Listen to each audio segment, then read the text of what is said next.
They didn't even knock. The sky split open one morning over Siberia.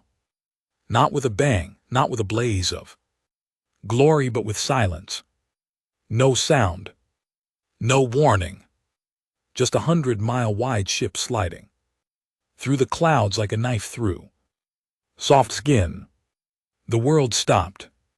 At first, people thought it was a satellite gone wrong or some billionaire's insane space toy finally crashing back to Earth. Then the ship moved. Slow, deliberate, steady. Like it didn't care about us. Like it had already won something we didn't even know we were part of. 10 minutes later, every screen on Earth, from bedroom TVs to military satellites, flashed the same message in perfect English. This planet is now under jurisdiction of the Galactic Order. Surrender is non-negotiable. No explanation, no talks, no diplomacy. Just that. The UN scrambled like a kicked anthill. News anchors choked on their scripts.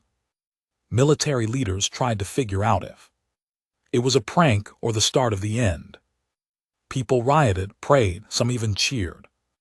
Like we'd finally get answers about the universe. But most of us, we were just stunned. Then came the second message. Broadcast only to the world's military channels. But it got leaked.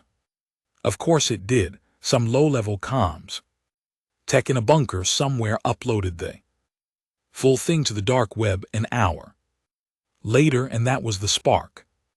Resistance will result in species-wide disarmament. Non-compliance will lead to planetary deactivation. Planetary deactivation. That was their version of wheel glass. Your world. They thought we'd kneel. Maybe they had good reason. The Galactic Order, as we found out later, had subjugated 43 other species before us. Advanced, ancient, proud civilizations. Bent into obedience. Earth was just next in line. But there was one thing they didn't understand. We aren't logical creatures, we're stubborn, emotional, angry little bastards. You tell most people they're going to die and they'll cry. You tell a human he has to bow down and he'll spit in your eye before the first punch even lands. And some humans, some like Colonel Brandt, they don't know how to lose, not even when it's hopeless. Brandt was ex-Special Forces, dishonorably discharged after leading an unauthorized raid during a civil war in Southeast Asia.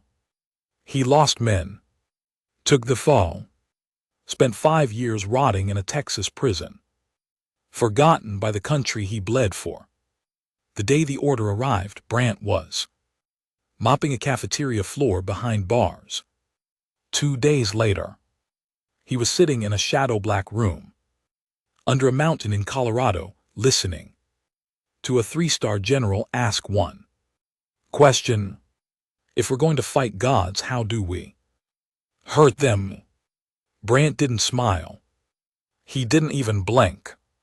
We remind them what monsters made us. That was the moment Earth changed. While politicians begged for negotiations and civilians screamed on the streets, a few men went dark off the books. Underground, the old kind of war, the kind where nothing's clean and no rule matters more than survival. They called it Project Ashfall. No fleets, no fancy starships, just small cells of operators, scientists, and hackers tasked with one thing: figure out how to punch back hard. And while the world braced for peace talks, the first alien blood was spilled in the Mojave Desert. Burned metal, scattered limbs, and one encrypted recording from Brandt himself broadcast to every colony and ship in the Order's fleet. You want surrender, you're looking at the wrong species. They called it a civilized occupation. That's what the Galactic Order's High Representative said during the first open transmission with Earth's leaders.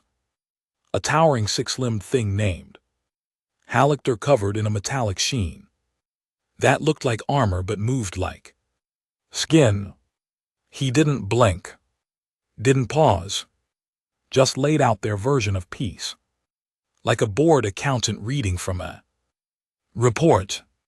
Your culture will be preserved in archives. Your population will be maintained within regulated habitats. Your planet will serve as a biological reserve, and your resources will be extracted to benefit the greater unity of the stars.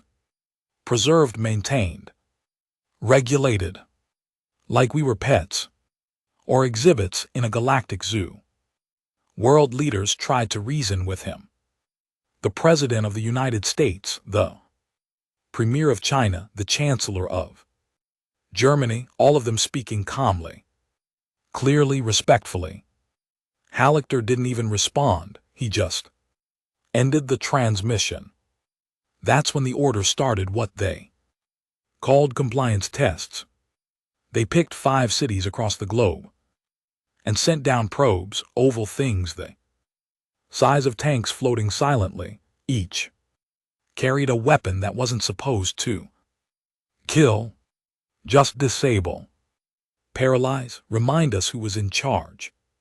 They dropped one in Johannesburg, another in Buenos Aires, one in Tokyo, another in Cairo, and the last right in the heart of Chicago. Within 5 minutes, every piece of electronics in those cities shut off. Cars crashed, planes dropped out of the sky, power grids collapsed. People screamed as their pacemakers failed, as elevators stopped mid-floor, as life itself hit pause. It was like God had flipped a switch. Then came the pulse, not an explosion, just a wave, pure energy, invisible but unstoppable. It hit flesh like a sledgehammer. People dropped in the streets, some twitched, others froze, most just collapsed, wide-eyed and helpless, paralyzed but alive. The message was simple. This is mercy, the alternative is extinction. But they made one mistake. They thought we'd see that and submit.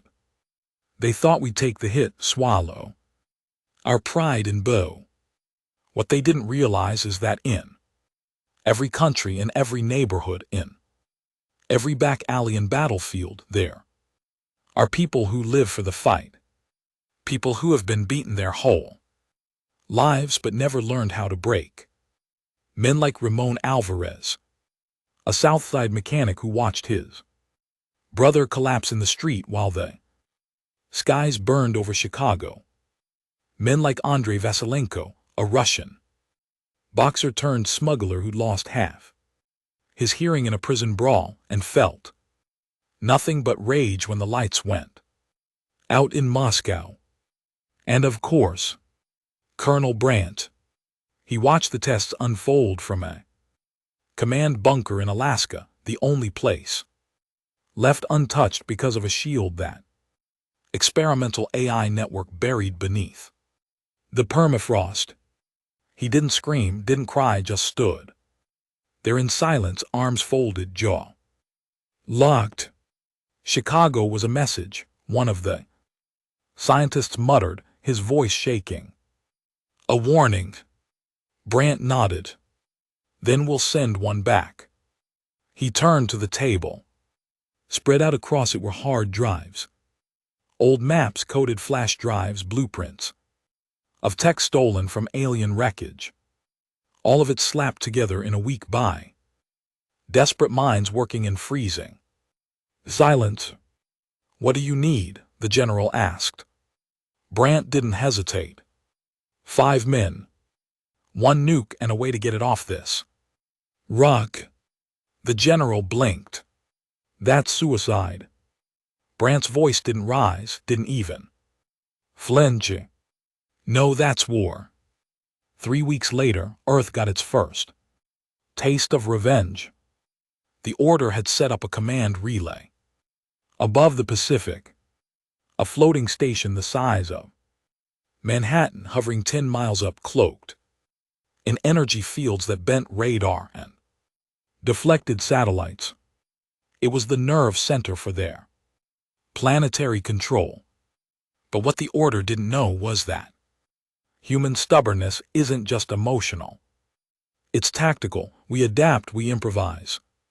And when backed into a corner, we get creative with our hate. Brandt's team was dubbed Ghost Unit, all of them off the books, dead on paper. Every one of them had either a death sentence, a dishonorable discharge, or a medical condition that would have gotten them rejected from any sane mission. But sanity had no place in this war. There was Parker, the ex-Navy engineer, who used to dismantle ICBMs for fun. Griggs, a Marine sniper who once held off a Taliban force for 39 hours, one eye and a shattered knee.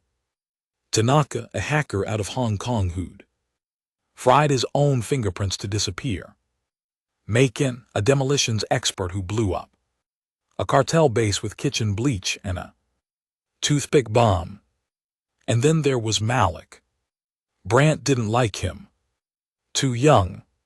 Too cocky. But the kid knew the Order's tech better than anyone alive. He'd spent years scraping alien broadcasts off deep space signals. Even before the invasion, he was crazy. But he was useful. They called him the cockroach, because no matter what you threw at him, he survived. Ghost Unit didn't launch in a shuttle. They didn't have one. Instead, they stole a cargo pod from a mining facility in New Zealand, retrofitted it with pulse dampeners, and duct-taped it to the back of a decommissioned Russian missile. It wasn't pretty, it wasn't safe. But it worked. They launched during a thunderstorm. The Order's sensors were blinded by atmospheric static. The pod shot up, broke through clouds, and coasted toward the station like debris from a weather satellite. And then they hit it. The station didn't even realize what was happening until the hole was breached. The first alien they saw screamed in something that sounded like metal grinding on bone. Griggs shot it twice. It didn't scream again. They planted the nuke at the core of the relay hub, rigged it to pressure switch connected to Brandt's pulse. He stayed behind. The others exfiltrated in stolen escape pods screaming through the atmosphere like meteors. When the Order tried to recapture the relay, they found Brandt sitting there, one hand on his chest, the other holding a human cigarette. He said nothing, just smiled. And then the station exploded. The blast lit up the night sky from Tokyo to Los Angeles. People cheered, cried, fell to their knees. The Order called it a terrorist act, said humanity had crossed a line, that peace was no longer on the table, but we didn't care. Because for the first time in history, the whole world felt like one nation. Not one under a flag, one under fire. A new broadcast went live from a bunker in Iceland, short, brutal, and raw. A woman's voice, strong, steady, the only surviving member of the UN Council, brave enough to speak freely. We are not property, we are not subjects, we are human. And if that means extinction, then let it be written in blood across your stars. The war had begun, and Earth was ready to burn everything, to make them regret ever coming here. The retaliation was fast. Barely 24 hours after the relay station over the Pacific exploded, the Order struck back, not with diplomacy, not with another warning, but with fire. They burned Rio It started with a sharp whine that pulsed through every radio frequency. From South America to the tip of Africa. Dogs screamed, birds dropped mid-flight. People clutched their ears as static poured out of every device, even the ones powered off. And then it came from the sky. 3 long black ships shaped like blades cut through the clouds like they were silk, no noise, no light, just movement, fast, sleek, surgical. They hovered above the city like vultures over a dying animal. And then they opened. Not bombs, not lasers, just light. Blue, white, searing light that poured down in beams, sweeping across streets and buildings like searchlights from hell. Wherever the beams hit, matter unraveled, not exploded, disintegrated, turned into ash in real time. People ran, but it didn't matter. The beams didn't chase. They didn't they just passed through. By the time it was done, 1/3 of the city was gone, flat and vaporized. No survivors, no resistance, no explanation. The order left the wreckage untouched. No aid, no messages, no cleanup. Just silence. The message was clear. This is what happens when you say no. For a few days, Earth reeled. Even the toughest resistance cells went quiet. People who had cheered during the orbital station bombing now sat in basements, gripping rifles they barely knew how to use. Mothers buried their children in rubble. Fathers made promises to ghosts. There were no heroes, no speeches, only rage. And Brant, he wasn't dead. He had been pulled from the wreckage of the relay station by a salvage drone. The resistance had snuck into the orbital debris field days earlier. Burned, broken, barely breathing, but alive. They patched him up in an underground facility in Finland, nothing fancy. Just morphine bandages and a surgeon who used to work with insurgents in the Middle East. The man's hand shook. Not from fear, but because there was no anesthesia left. Brant didn't scream. Not once. Keep going, he muttered through blood-stained teeth. When it was over, the surgeon said, "You should have died." Brant just stared at him. Not yet. The resistance fractured after Rio. Some groups wanted to go underground, scatter, lay low until the order got bored or moved on. Others wanted to negotiate, talk, surrender if it meant surviving. But one group, small, ruthless, led by men like Griggs, Macon, and Tanaka, refused to back down. They called themselves the Scourge. No flags, no rules, just one mission: make the order bleed. They weren't interested in big wins or symbolic gestures. They hit supply convoy, sabotaged terraforming sites, hacked minor relay points, and replaced public broadcasts with footage of Rio's aftermath set to heavy metal. And worse, they started hunting aliens. On the ground, the order had stationed thousands of peace units across the planet, genetically engineered soldiers, each grown in vats, each fused with armor that responded to brain waves. They stood over 7 ft tall, didn't speak, didn't sleep, didn't bleed the way humans did, but they could die. The first one fell in Bulgaria, ambushed in a mountain pass, took 4 hours. 2 IEDs and a homemade railgun built by teenager with a grudge. They didn't even bother hiding the body. Just tied it to a tree with a sign: "We don't bow." After that, the order started sending squads instead of individuals. Didn't help. The Scourge adapted. They used traps, terrain, psychological warfare. They poisoned alien rations with bacteria cultures that didn't exist in the Order's databases. They played recorded screams of their fallen in looped frequencies that drove alien soldiers mad. They sniped the ones who hesitated, tortured the ones who didn't. It got ugly fast, and the people loved it. Videos leaked online. Blurry, brutal footage of humans taking back the fight. Alien carcasses strung up in abandoned cities, human warriors screaming victory over piles of corpses. The resistance had turned into something darker, something primal. They weren't fighting for survival anymore. They were fighting for revenge. Brant knew it wouldn't last. Emotion burns fast, he said to Parker, watching one of the broadcasts from a bombed-out safe house in Greenland.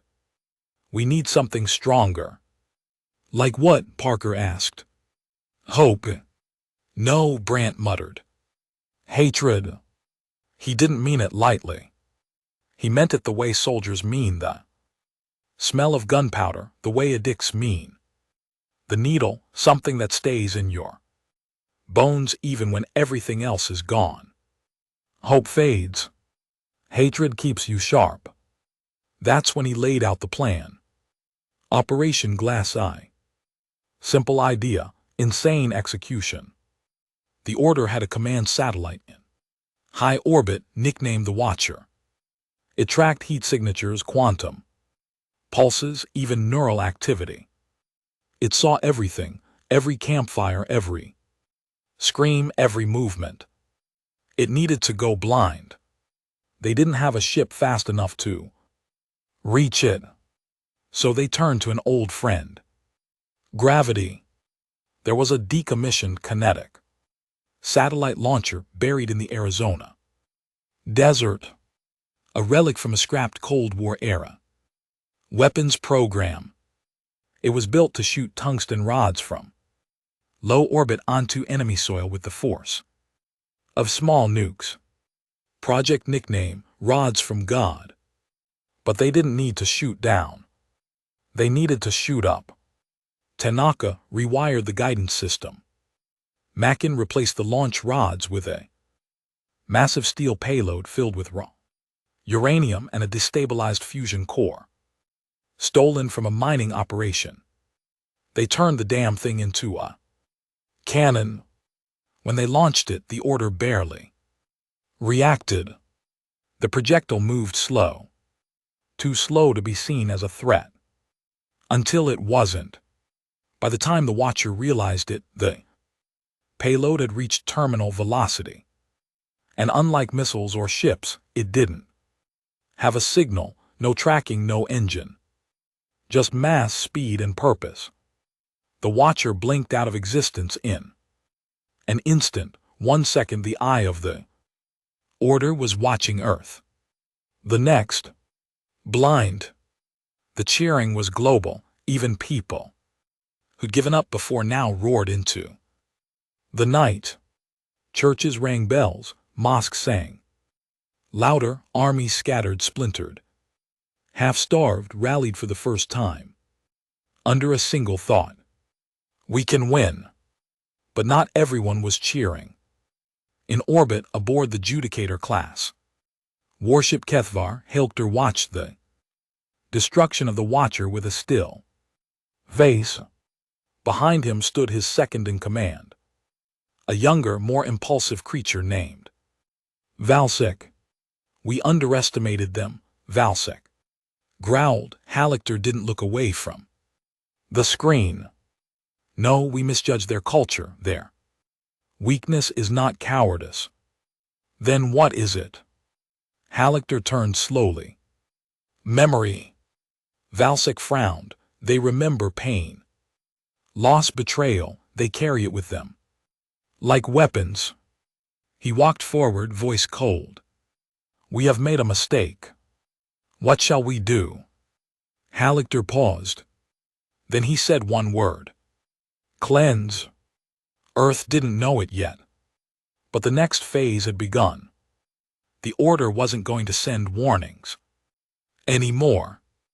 No more compliance tests, no more announcements. The new directive was extermination, and the first sign of it came not in fire, but in silence. Entire towns in Eastern Europe went dark overnight. No broadcasts, no bodies, just vanished, like they were erased.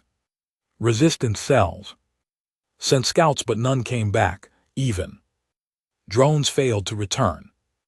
Then came the black rain. It fell in India first, oily, thick, carried on clouds that hadn't been there an hour before. People who touched it began to cough, then vomit, then scream. The air smelled of copper and ozone, like something was wrong with the sky.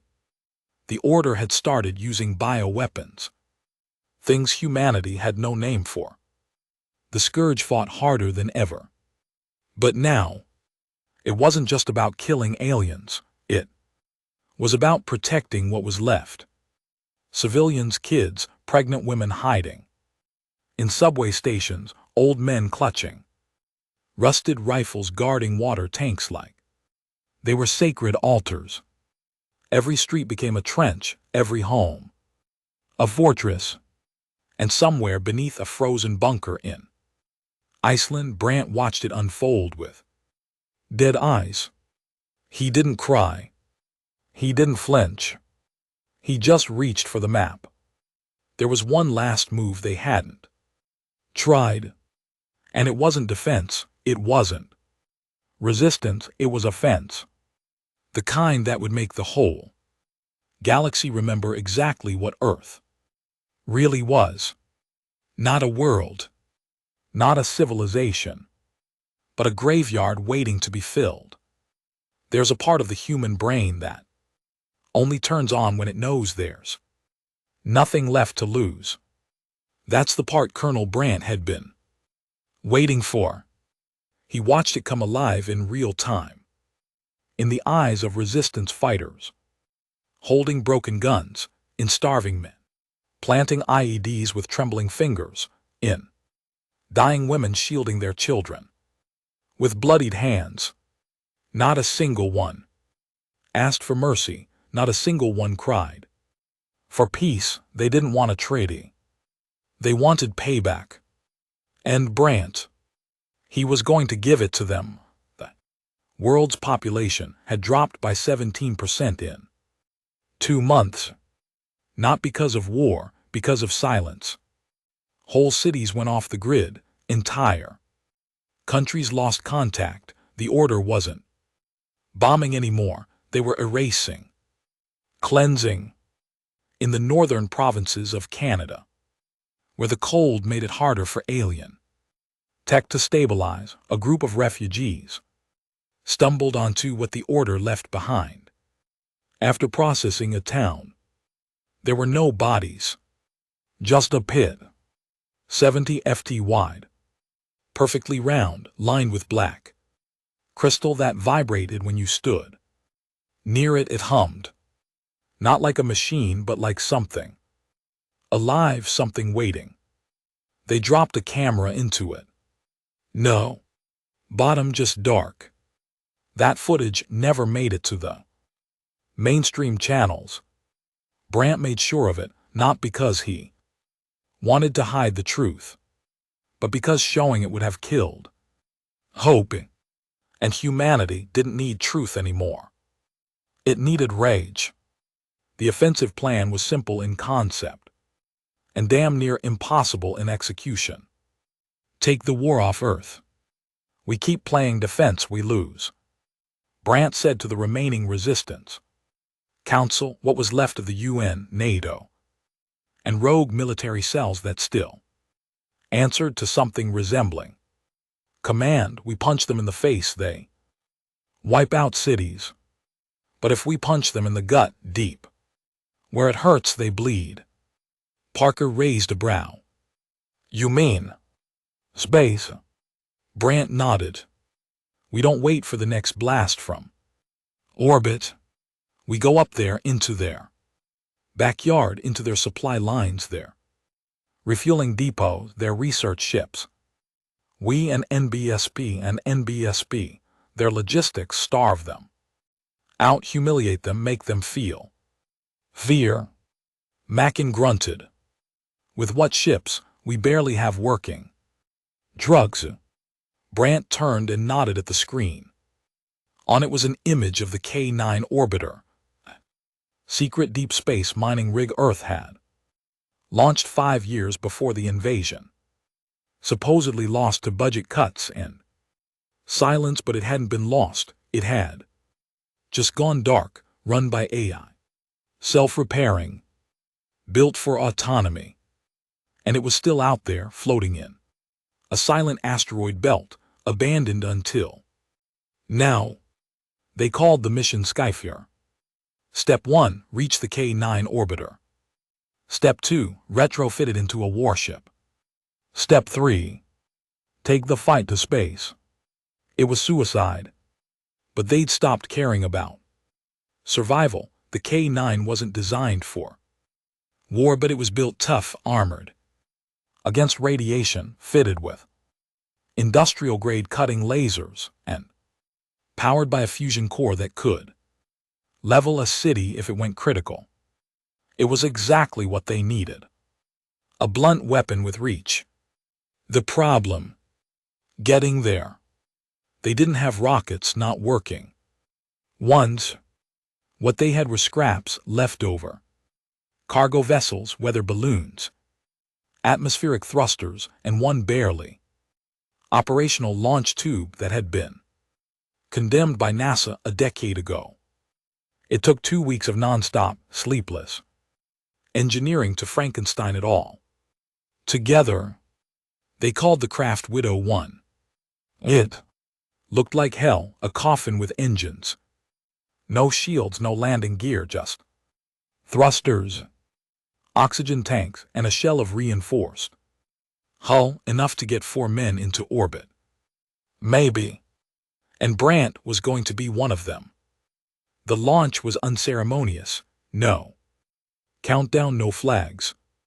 Just a cold morning, 4 suits climbing into the tight shell of Widow 1, and a cracked radio whispering a countdown. That ended with nothing but fire. The force nearly killed them. Widow 1 shook like it was possessed. Screws rattled loose, a pipe burst.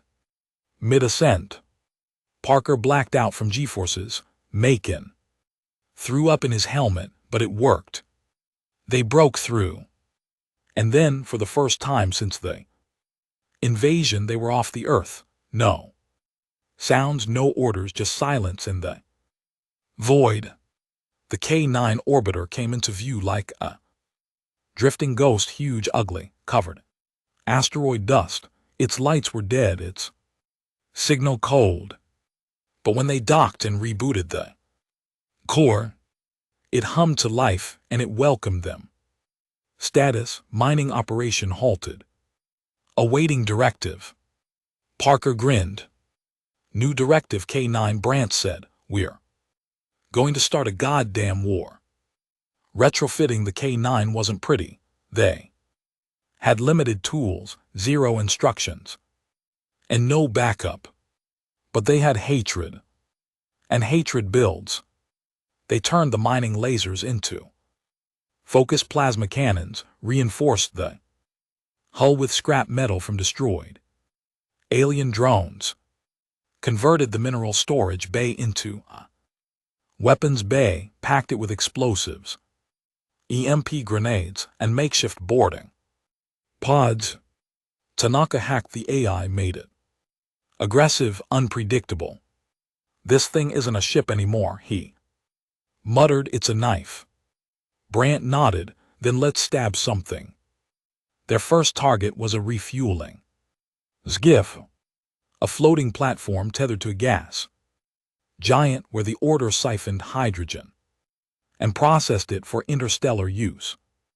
It wasn't heavily guarded because they didn't expect Earth to have anything in space. That was their mistake. K9 approached silent and cloaked in space dust. When they breached the skiff's hull, the Order guards inside weren't soldiers. They were workers. Scientists. Brant didn't care. He gunned them down. Like they weren't even there. Left one. Alive, just one, to carry the message. Back. He carved it into the skiff's inner wall. Before detonating the reactor. We are coming. It took 3 weeks for the order to figure out what was happening. 3 refueling stations gone. 2 research ships boarded, stripped, and blown up. 1 diplomatic shuttle hijacked and sent crashing into a gravity well, and then the K-9 disappeared again. Back into silence. Back into the asteroid field. They were ghosts, but loud ones. For every place the order touched Earth, the K-9 hit them in orbit.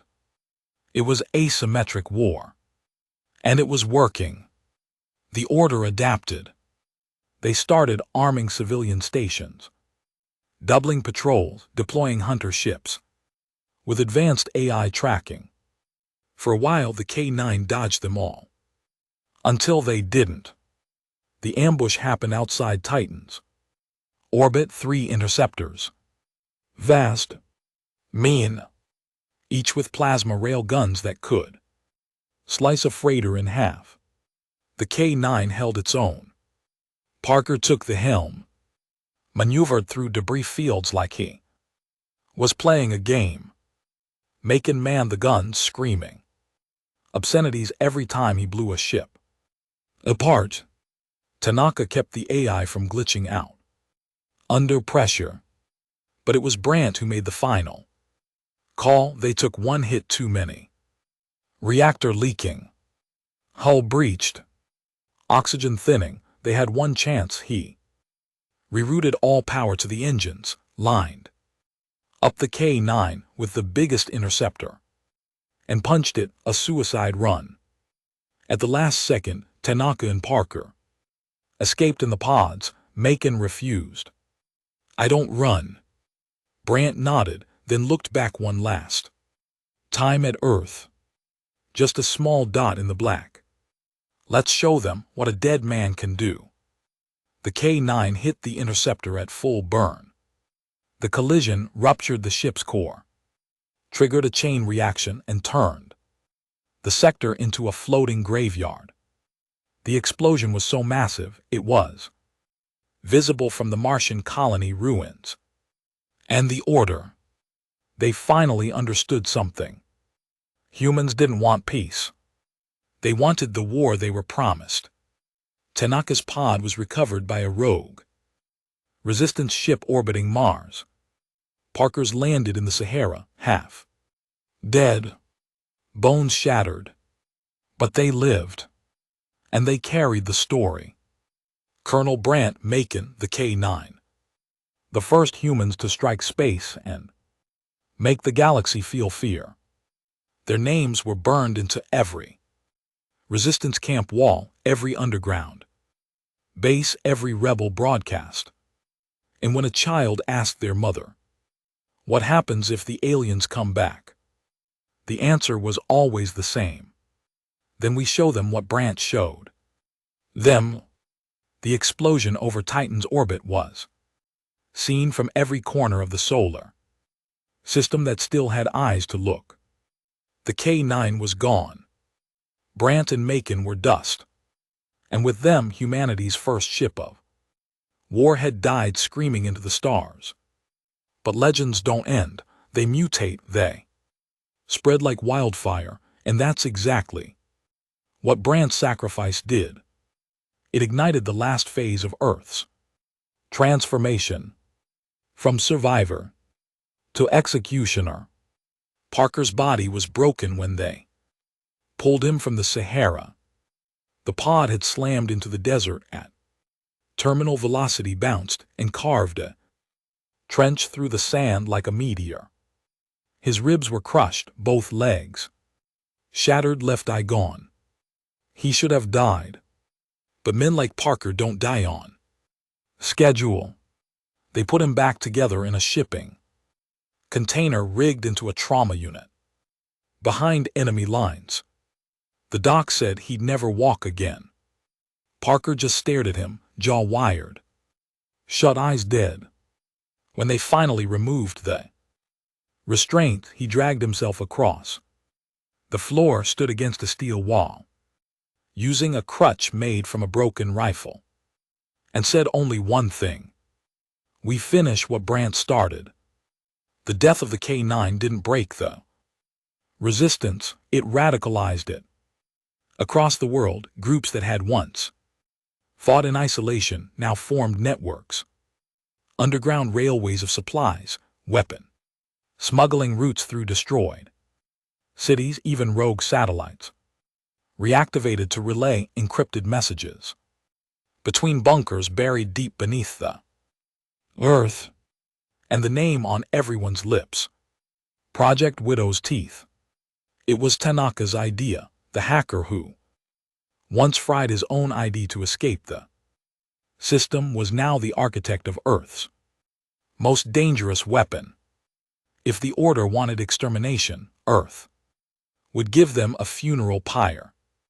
Widow's Teeth wasn't a ship, it wasn't a fleet, it wasn't a satellite or a weapon, or a drone swarm, it was many things, duct taped together in the darkness of Earth's dying breath.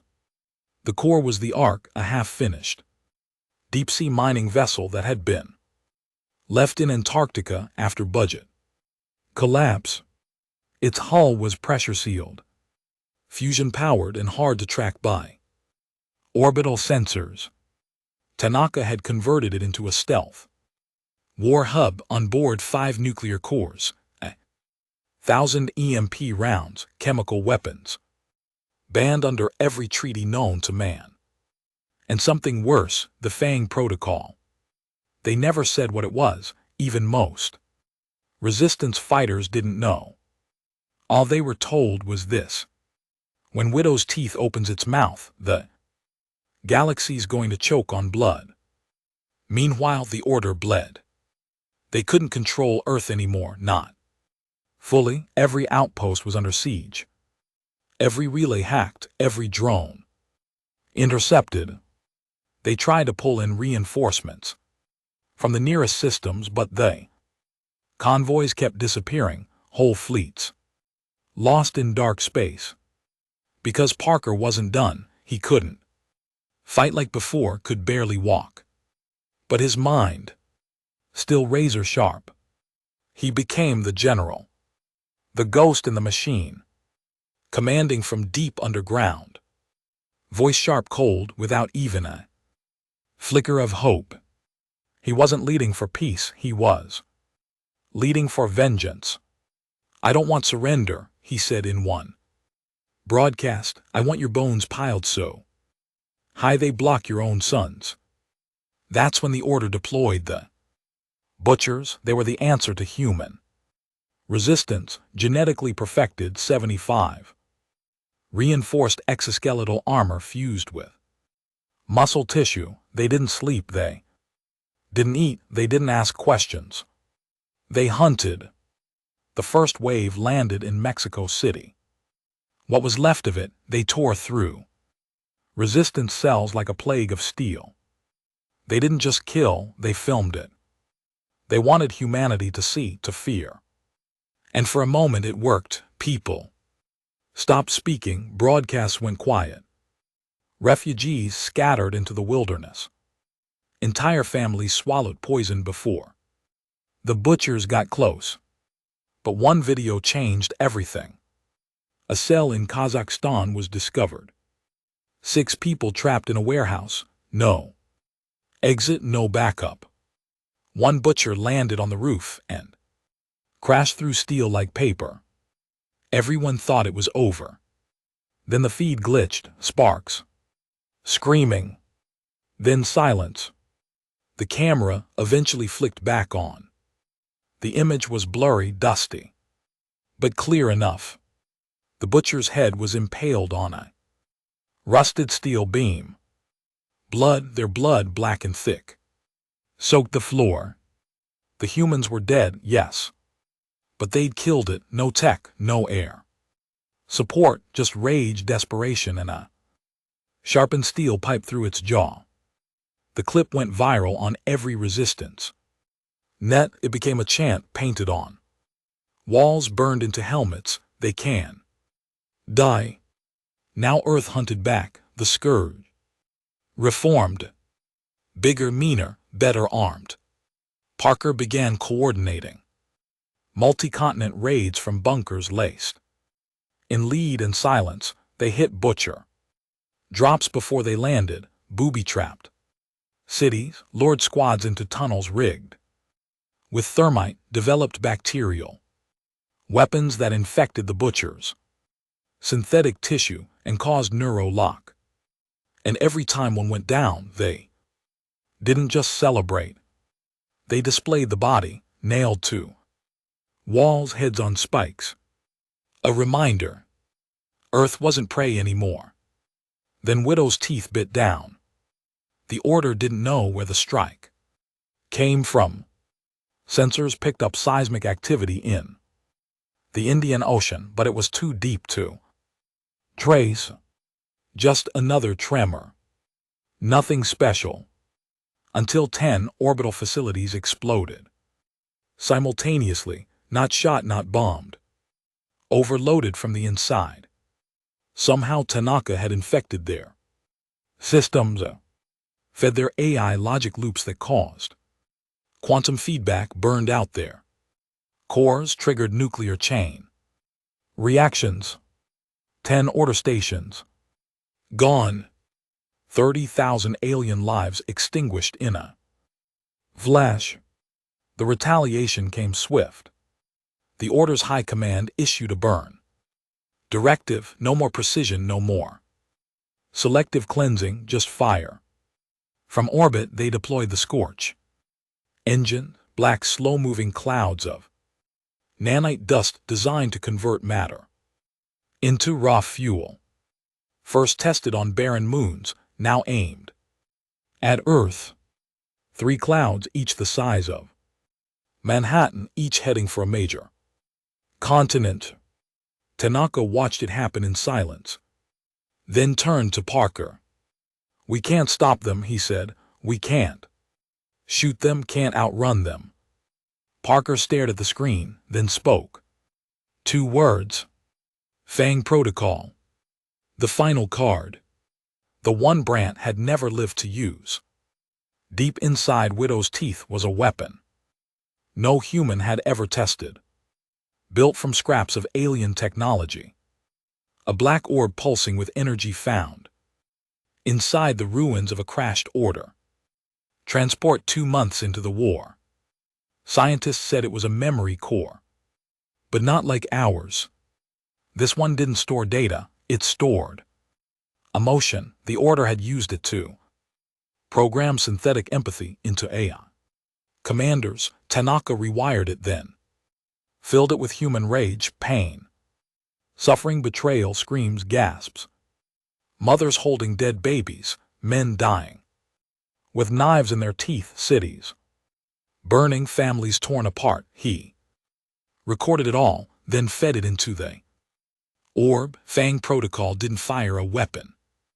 It broadcast a feeling, a signal so powerful it bypassed language, culture, even biology. It didn't speak, it screamed. When they activated it, the pulse went out across the solar system, not a bang, not a flash, just pure raw, human agony beamed into the minds of every Order soldier, ship, and AI, and for the first time since the invasion, the Order hesitated. Ships froze in orbit, Scorch engines stalled, Butchers dropped to their knees. Their minds flooded with memories that want theirs, fear, despair. The unfiltered truth of what Earth had suffered. It was too much. A third of the fleet turned around. Some self-destructed. Others opened fire on each other. The system was in chaos, and humanity didn't let it go to waste. The counter-strike was brutal. Every remaining human cell activated missiles, Launched from trucks disguised as ambulances. Snipers opened fire from church towers, underground silos. Detonated, refugees became soldiers. Children handed out bullets. And when the final scorch engine fell from the sky, crashing into the Atlantic, like a dying god, the world didn't cheer. It just breathed for the first time in months. Earth exhaled. But it wasn't over, because now Earth had a weapon, not just tech, not just ships, but the truth that even the gods bleed, that fear cuts both ways, that humanity, cornered, humiliated, gutted, was still standing, still fighting, and now it was coming for blood. The signal reached them in 11 days, the FANG protocol scream, that raw, unfiltered broadcast of human agony, fury, and loss, didn't just disrupt the Order's fleet. It traveled far beyond Earth's system, into deep space, into the dark halls of the Council of Dominion, the ruling chamber of the Galactic Order, an ancient empire built on logic, structure, and obedience. Empires like theirs weren't supposed to feel. That's how they'd ruled for centuries, one voice, one will. But when the signal hit their minds, it tore through every protocol, every firewall, every psychic barrier. Some screamed, some wept, and one of the high arbiters, a species bred for neutrality and emotionless judgment, bit out his own tongue and collapsed onto the polished obsidian floor. There was no misunderstanding it. Humanity wasn't just resisting, they were declaring something much worse. Parker didn't celebrate. He watched the breakdown of the Orders fleets, the scrambled transmissions of butchers turning on their own, and the burning wreckage of failed scorch engines with the same empty stare he gave his own reflection each morning. It was working. Earth was no longer being occupied. It was being avoided. That's when he knew they had reached the next phase. We're no longer prey, he said into a secure channel to every surviving resistance leader. We're a pathogen.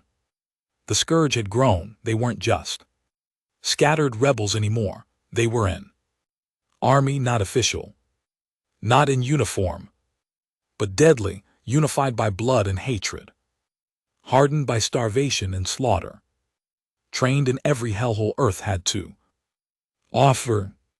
Their motto, scrawled on walls from Brazil to Beijing, was simple: we are the disease they can't cure. And now they wanted to spread it. The Resistance Command agreed. The only way to ensure survival now was to take the war off-world.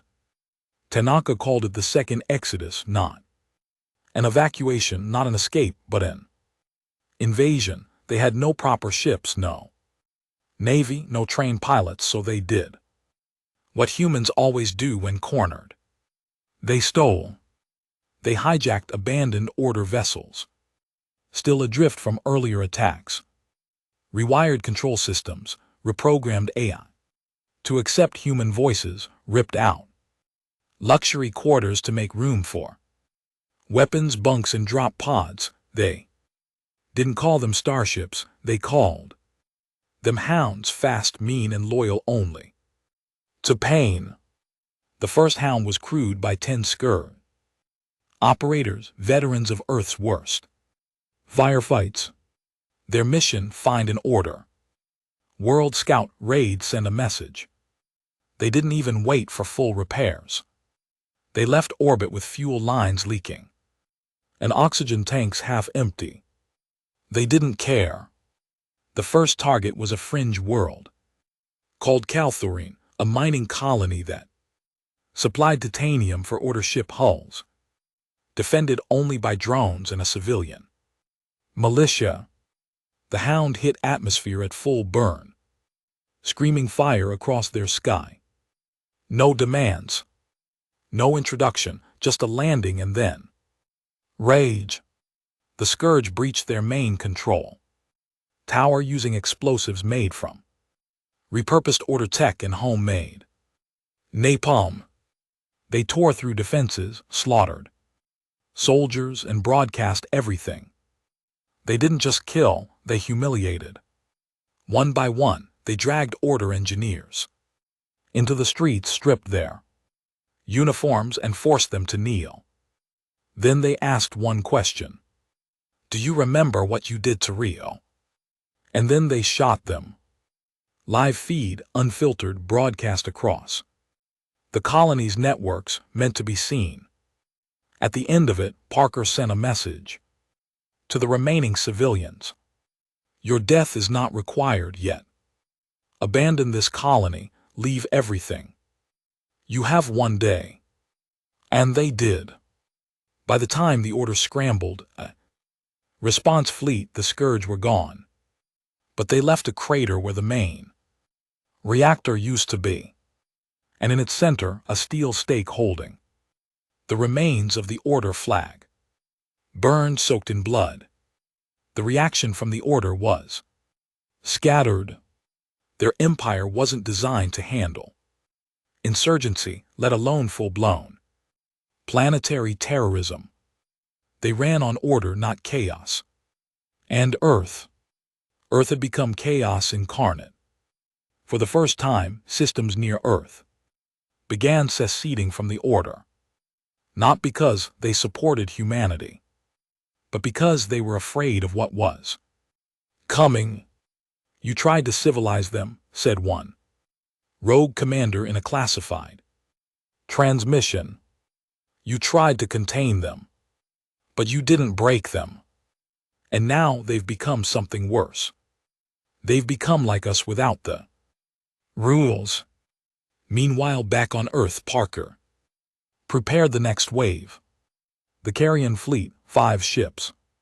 Barely space-worthy, a patchwork of order wreckage, human engineering, and desperation, each one named after a city the order had destroyed. Rio, Warsaw, Johannesburg, Chicago, Manila. They weren't just ships, they were funeral barges, each loaded with soldiers who had lost everything. Some had been children during the invasion, others were prisoners released under one condition: fight or be thrown back into the dark. No training manuals, no medals, just one instruction: find a target, leave nothing alive. The second world they hit was different. Jarek, not a military post, a cultural archive, a sacred library, planet filled with art, music, and philosophical records from a dozen species. The kind of world that humanity once might have protected. But this wasn't that kind of war. Parker gave the order himself. Burn it. The Scourge landed in drop pod, no comms, no speeches, just slaughter. The order's scholars begged, sent surrender codes, offered access to records of galactic history. It didn't matter. They torched it all, every building, every piece of art, every symbol of order, pride. In one broadcast, a Scourge officer stared directly into the camera, blood across her face, and said, "This is what remembering feels like." Parker watched the transmission from a concrete bunker in the Alps. His hands trembled, not from regret, but from the weight of the next decision. Tanaka entered holding new intel. Another order world, a bigger one, a communications hub that tied 3 sectors together, guarded by 2 capital ships. Tanaka expected Parker to wait, to plan. Instead, Parker just said, "Send Widow 2. Widow 2 wasn't like the others. It wasn't fast, it wasn't pretty. It was a repurposed mining colony, a mobile asteroid with thrusters welded to its core. It moved at crawl speed, but inside 50,000 tons of explosives, and at its Heart, another emotion core, not just pain. This one was filled with vengeance, engineered to detonate in a psychic pulse that would tear through the minds of any order species within planetary range, not kill them, no, just break them, force them to feel everything Earth had felt, every scream, every burn, every betrayal. For 30 minutes before the payload detonated, the inhabitants of that world collapsed into fits of madness. Some clawed their own eyes out, others screamed for forgiveness from species they didn't even remember conquering. And when the bomb finally went off, it shattered the crust of the planet, turned the surface into a tomb of the mindless. The galaxy took notice. Order began fracturing, allies defected, vassal species fled into deep space, and in the chaos, a new signal began, bouncing through the cracks in the Order's dying network, a symbol, a red hand clutching a broken crown, and two words: human reckoning. Back on Earth, Tanaka stood outside the ruins of the old United Nations building. Snow fell. The air smelled like dust and ozone. He lit a cigarette, took one drag, and watched a group of kids, 10 maybe 11, play with sticks and metal scraps. One of them had painted his face black and red. Another carried a bent pipe like a rifle. They weren't afraid. They were preparing. He turned to Parker. "You think we've become monsters?" Parker didn't answer for a long time. Then he looked out at the horizon. Empty. Scorched, and said, "No, I think we always were. They just gave us a reason." The Galactic Order wasn't just bleeding anymore, it was hemorrhaging. By the end of the third month after the destruction of Keltheron and Yerrick, 27 systems had declared neutrality. 5 had surrendered entirely, hoping to avoid human attention. 2 had detonated their own military stockpiles just in case. The once godlike structure that had subjugated entire civilizations was now a rotting skeleton, twitching, paranoid, and broken. But in that vacuum, something worse began to take shape. Parker saw it coming. Tanaka warned him. "Other powers are watching," Tanaka said, eyes red from lack of sleep. "They didn't help the Order, but they're not going to let this keep going." Parker lit a match. Not a lighter. A match. The old kind. Said it helped him think. He stared at the flame. Let them come. They came. But not with warships, not with soldiers, not with bombs. They came as observers, the Valerie Union, a race of crystalline entities that claimed to have mapped the emotional spectrum of the known universe. Sent an envoy ship to orbit Earth. It didn't land, it didn't ask permission, it just floated, pulsing, watching. The Nellicar hive, insectoids with collective intelligence, began broadcasting their thoughts directly into open frequencies. We have not seen such sustained retaliation in 1,000 cycles. This species remembers pain like a religion. And then there were the Draelans, humanoid, older than the Order, silent for centuries, never interfered, never allied. But they had power, and when they moved, entire empires trembled. They sent a single probe to Earth's orbit. Inside it, a message carved into the metal in perfect English.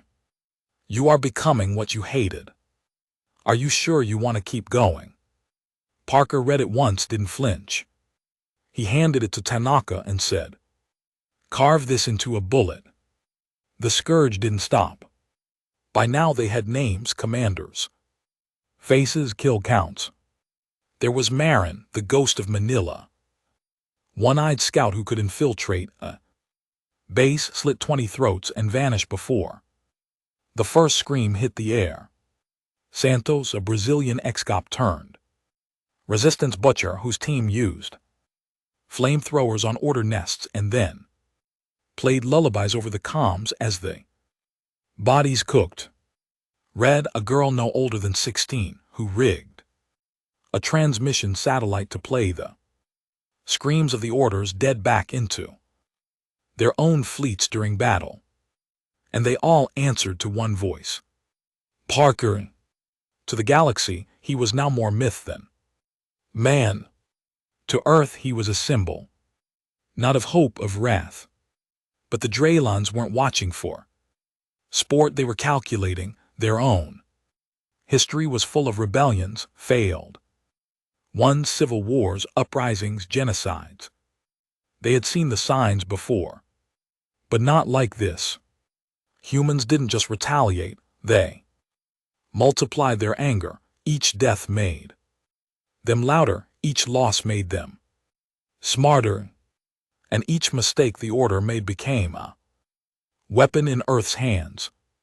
It terrified the Draylons. So they made a decision.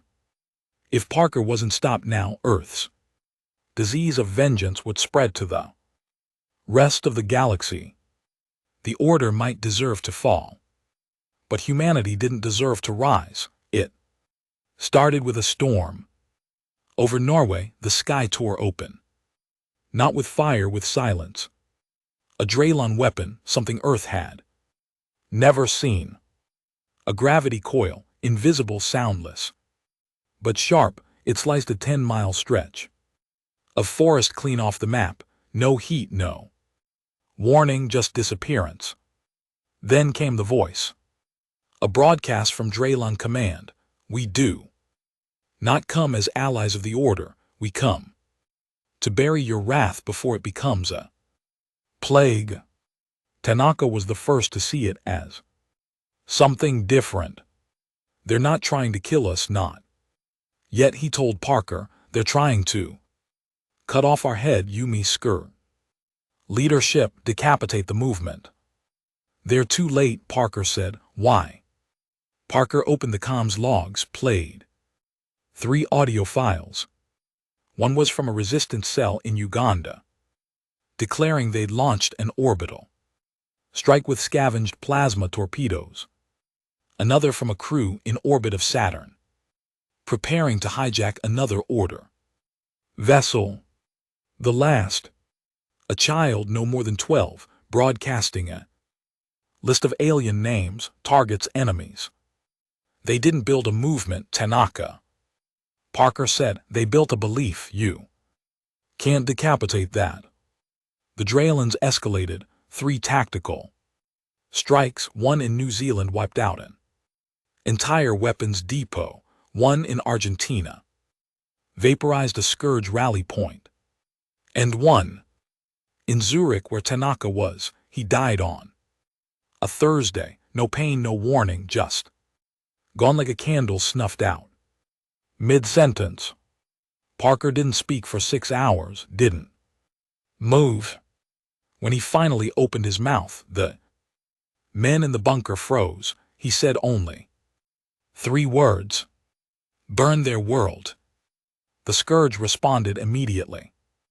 They didn't have intel on Draylon homeworlds, but they had rumors. 1 planet hidden, shielded, ancient, supposedly impossible to reach. They found it anyway. And they sent Widow 3. Not a ship, a payload. Inside a memory bomb, just like Fang. Protocol. But worse, this one wasn't just filled with pain, it was filled with Tanaka. His voice, his mind, his memories, his fury. Every file, every word, every second of his recorded life programmed into a psychic warhead aimed at the species that took him. It hit the outer orbit of the Draylon world. Didn't kill anyone, but it changed them. For 12 hours, every Draylon heard Tanaka's last thoughts, his final breath, his fear, his defiance, his longing for revenge, and in that echo, they saw the future, their own destruction, because if one human could break them with just a memory, what would happen when Earth learned to harness millions? The Draylons retreated, not publicly, not formally, but one by one their ships vanished from Earth orbit. They issued no apology, made no promises. They just left, and humanity didn't thank them. They marked them as next. The rest of the galaxy had seen enough. Some species began allying with Earth, not out of respect but out of fear. Better to kneel early than burn late. One by one they offered ships, tech, resources. Some said it was diplomacy. Others called it what it really was: appeasement. But Earth didn't care. It didn't want rule, it wanted ruin. That winter Parker visited the ruins of Moscow, one of the first cities hit during the early invasion, still frozen, still ash. He stood there alone, no guards, no comms, just snow. He knelt by a burned-out statue, once Lenin, now shattered beyond recognition. He reached into his coat, pulled out an old piece of metal, Tanaka's dog tag. He buried it in the ice, not for peace but as a seed, a grave marker, a warning that even the most advanced civilization in the galaxy couldn't stop one man with a memory and a grudge. The galaxy had finally learned one thing: you don't invade Earth. You survive Earth. If you're lucky. It had been 1 year and 29 days since the sky over Siberia had cracked open and the Galactic Order had demanded Earth's surrender. 1 year and 29 days since they'd said resistance was non-negotiable. 1 year and 29 days since Colonel Brandt had looked into the heart of extinction and said, "Then we'll make you regret asking."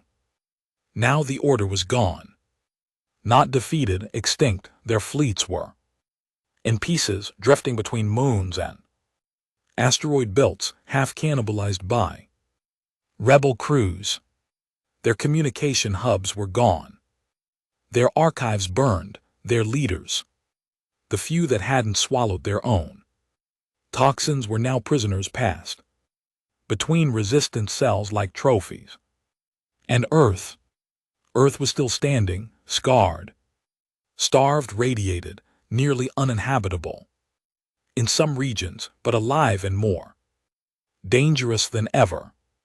Parker stood in silence on the bridge of Widow 4, the last warship Earth had launched, still smelling of rust and blood. Below him, the planet Cor Hangul, Koinus Hangulkot, Inus burned, the final major order bastion where the last vestiges of their war council had hidden, defended by black sky citadels and mercenary fleets. He had given no speech, no warning, no offer of surrender. He had simply said, "Glass it." And they did. It was over now, the war. The rest of the galaxy understood. They'd seen enough. Some species began wearing red bands on their limbs or antennae, symbols of neutrality, submission, or respect, depending on who you asked. Others fled into the void, abandoning colonies, trying to disappear before Earth came knocking. But Earth wasn't chasing anymore. The beast had fed, and now it was staring at its own reflection, wondering what the hell it had become. Parker returned to Earth quietly. No ceremony, no crowds. No one even knew he was back, except for the old survivors who still answered the encrypted frequencies, buried beneath bunkers and concrete. He walked through the ruins of Berlin. The air stunk with ash and cold. Nature had started to reclaim what war had left behind, weeds crawling through, cracked marble, crows nesting in, collapsed cathedrals. He found a bench, sat down, and waited. He wasn't alone for long. A man approached, thin, worn, one arm missing. He didn't salute, just sat. Beside him, wordless, another came. A woman, skin blistered from radiation, covered in tattoos that told her kill. Count, then another and another. Soon there were 20 of them all, scattered from different units, different continents, different nightmares, all with one thing in common. They had survived, and now they had no enemy left to kill. Parker broke the silence. Did we win? No one answered. He chuckled, a dry, humorless sound. Feels like losing with better lighting. Marin, the ghost of Manila, spoke next.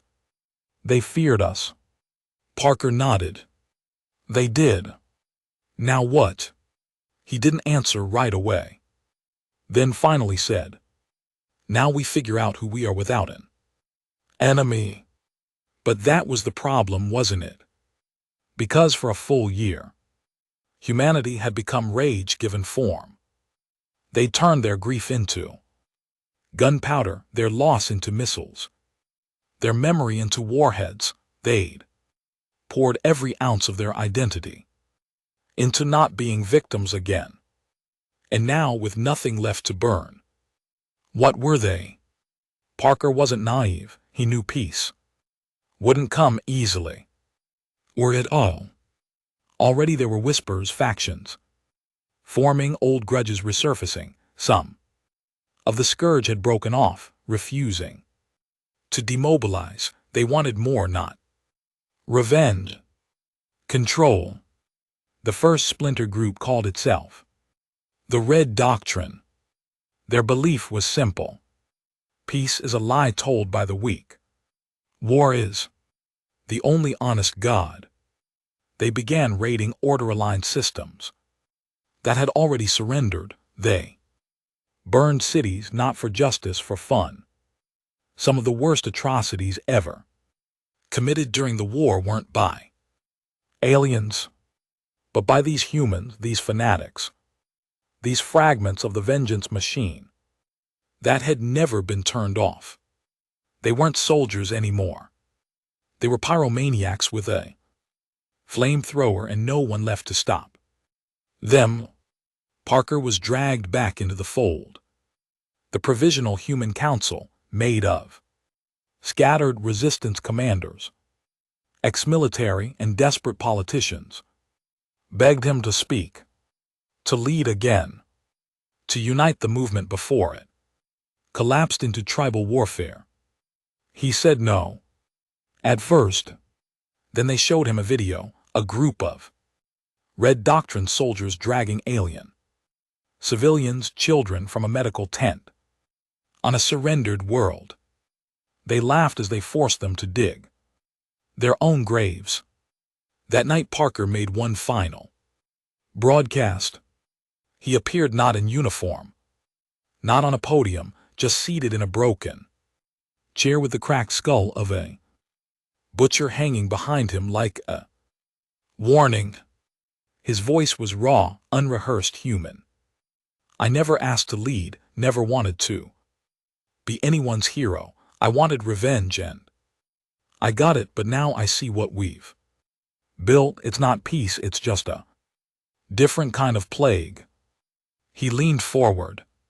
If you kill unarmed civilians, if you burn cities for pleasure, if you think fear is the same as respect, then you are no better than the monsters we fought.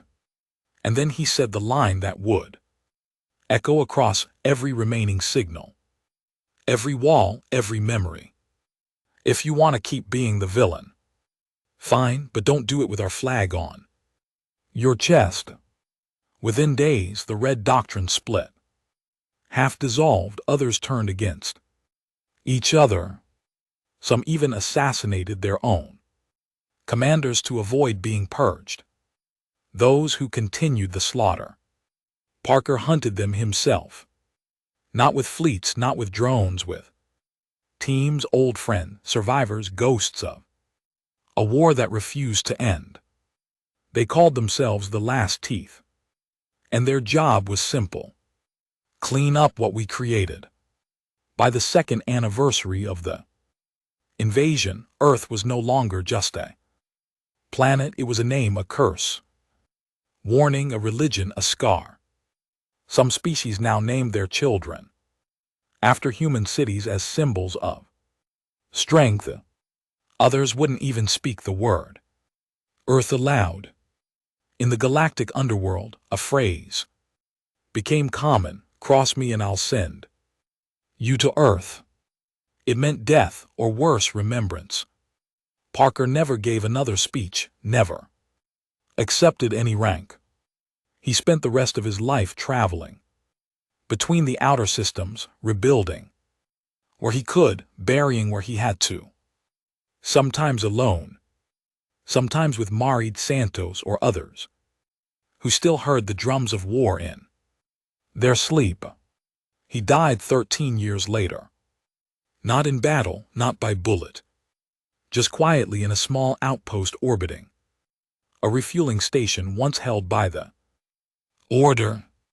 They found a message carved into the steel beside his bed. Just 5 words: don't let us become them. They buried him on Earth, under what was left of the old UN building, a crater now filled with weeds and rain. No statue, no parade, just a single plaque, one name, and beside it the emblem of the scourge, the red hand clutching the broken crown. Epilogue. 50 years passed. A new council ruled Earth, one made of soldiers and civilians alike, strict, watchful, unforgiving. They kept the peace. Barely. But the legacy of the war never faded. Ships still bore the scars, children still wore dog tags like necklaces. And every year on the anniversary of the first invasion, the whole planet paused. Not for celebration, not for mourning, but to remember what it cost, who they lost, and why Earth would never, ever bow again.